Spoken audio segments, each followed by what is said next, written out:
Oh, hello. What up is your boy Gomi, and it has been a while, unfortunately. Yes, I did not do a video last week for Allen versus Holloway, and I apologize. I was sick, and I am still kind of sick. I had too much fun in Miami seeing 287, which was a blast, an absolute blast. And as you know, a huge Israel Adesanya fan of myself, you can picture how happy I was seeing that live. But regardless, we're going to be looking into the fight night for this week. Sergei Pavlovich versus Curtis Razor Blaydes. Now, looking at the card, it's a fight night, but it's actually a sneaky decent fight night, to be perfectly honest with you. Brady Heidstand versus Batriel Dana. Not super familiar with those two. Priscilla Cachoeira versus Karine Silva. I'm surprised Priscilla is still clawing her way in there, man.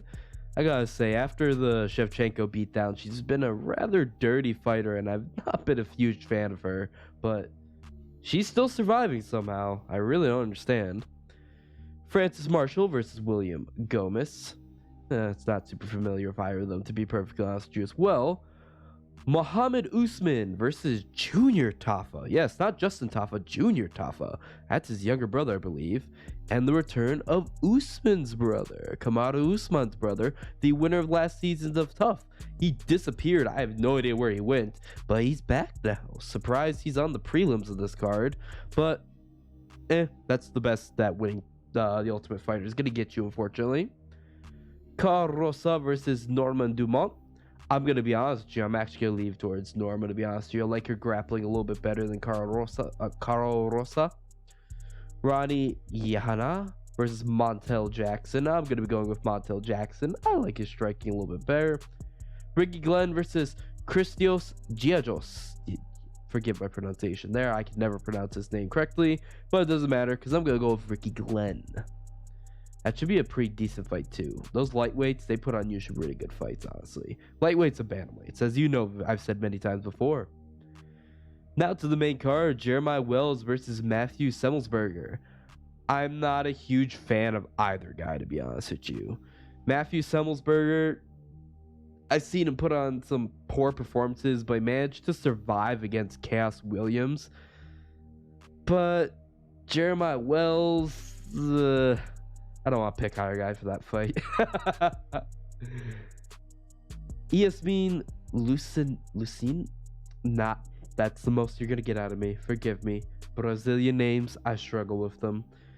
Brogan Walker. I'm going to go with Brogan Walker. I've not seen much of the two of them, but I've liked what I've seen from Brogan Walker more than I've seen from Yasim. Jared Gordon versus Bobby Green. That's a fun fight. I'm going to lean towards Bobby Green, though. I believe he mentioned, too, it's his retirement fight, but I'm going to lean towards Bobby Green. While Jared Gordon is fairly tough, yes, he's not good, I'd say. Like, he got robbed against Patty, but that's more so a testament that we were way overhyping Patty. Meanwhile, Bobby Green is slick. He is slick. He has slick boxing. He has slick head movement. I like Bobby Green. I think he's always been at the cusp of top 15. I feel he's always been like right there at the cusp of top 15 fighters. And I think Jared Gordon is not at the cusp of top 15. I'd say he's maybe top 20 or even lower at lightweight. So I'm going to lean towards Bobby Green. Brad Tavares versus Bruno Silva is actually the co-main event because Son Yadong and Ricky Simon actually got moved off this card. They're now headlining their own fight night. That's fine. That's a good card. That's a good fight.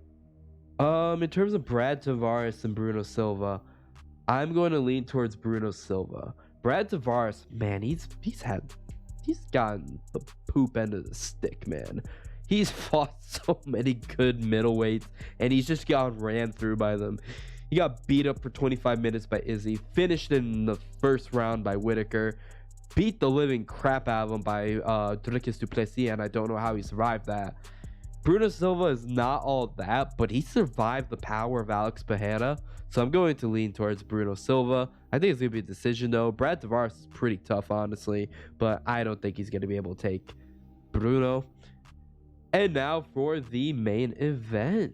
Sergei Pavlovich versus Curtis Razor Blaydes. I like this fight a lot. I really do, but I also don't think we should have had it. I'm gonna be honest with you, either guy, probably Sergey, really should have got that title shot. Other than now that like Stipe is fighting Jones, I really feel it should have been Sergey or Curtis Blaydes instead of Stipe. I don't know why Stipe is getting a title shot. Honestly, Stipe should be fighting one of these two guys, but no, I guess not. Regardless, Sergei Pavlovich is going to be a heavyweight fighter, 30 years of age, 17 wins, 1 loss, 14 knockouts, no submissions. 6'3" in terms of height, southpaw stance, 84-inch reach advantage. That's one of the biggest reach advantages in the entirety of the game, honestly. He has the highest ape index too as well, I believe. What his ape index is, I can't remember off the top of my head, but I believe it's like 9, which is something pretty crazy, honestly. Now, in regards to his takedown average, it's 0, unfortunately. He's going to have, no takedowns. 53.46 significant strike accuracy, and he's going to be a plus 150 underdog. Surprised. I'm surprised. I'll get into why I'm surprised. He has significant wins over Tai Tuivasa, Derek Lewis, Shamil, that's the most you're gonna get out of me, and Maurice Green. Forgive the cough, I'm still sick.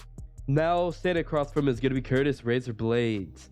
Curtis Blaydes is gonna be 32 years of age, 17 wins, 3 losses, 12 knockouts, no submissions. 6'4" in terms of height, orthodox stance, 80-inch reach disadvantage, a 6.05 takedown average. Oh my god. 80-inch reach disadvantage. I already said that, I'm stupid. 61.55% significant strike accuracy, a minus 170 favorite. He has significant wins over Frozen Struck, Alexander Volkov, Junior Dos Santos, and Uberim. Now, Sergei Pavlovich, I like Sergei.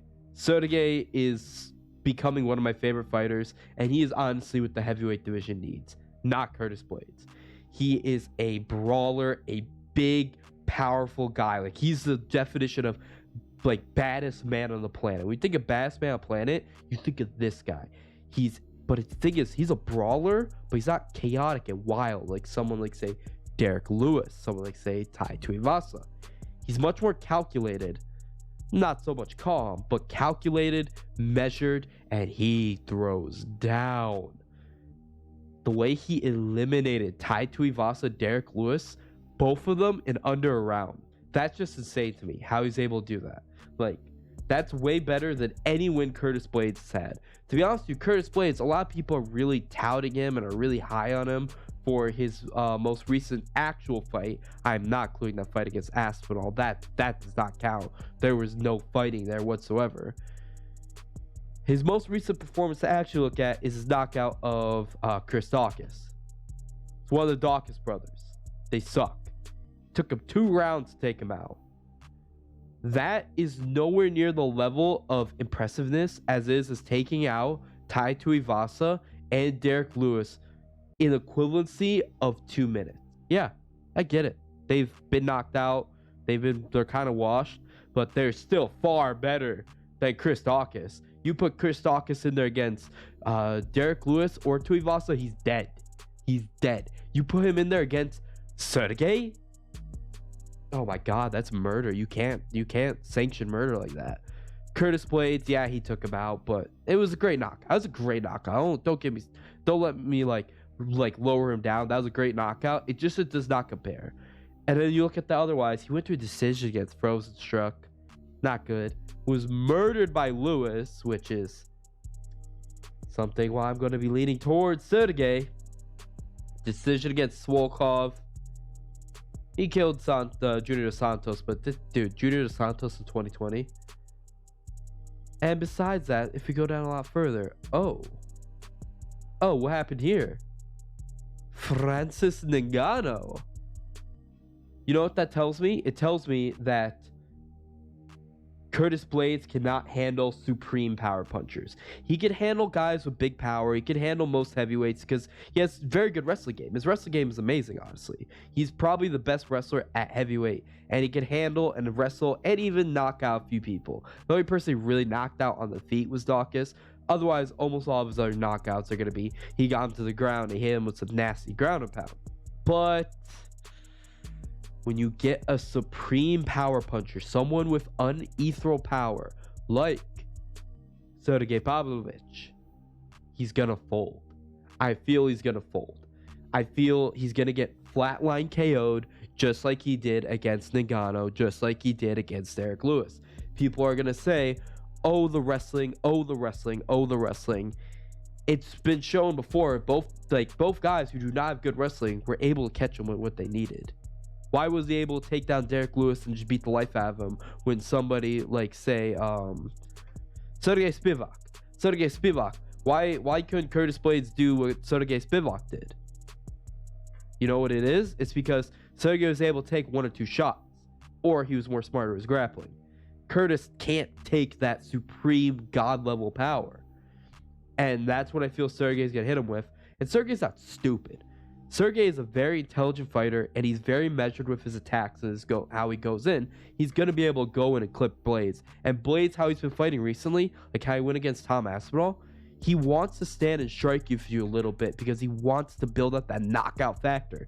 He wants to get that title shot, and he knows he can't go back to his more boring ways. But Sergei's got to catch him and knock him out. I'm sorry. Now, how can Curtis Blaydes win this? Through wrestling only. He's not going to knock out Sergei.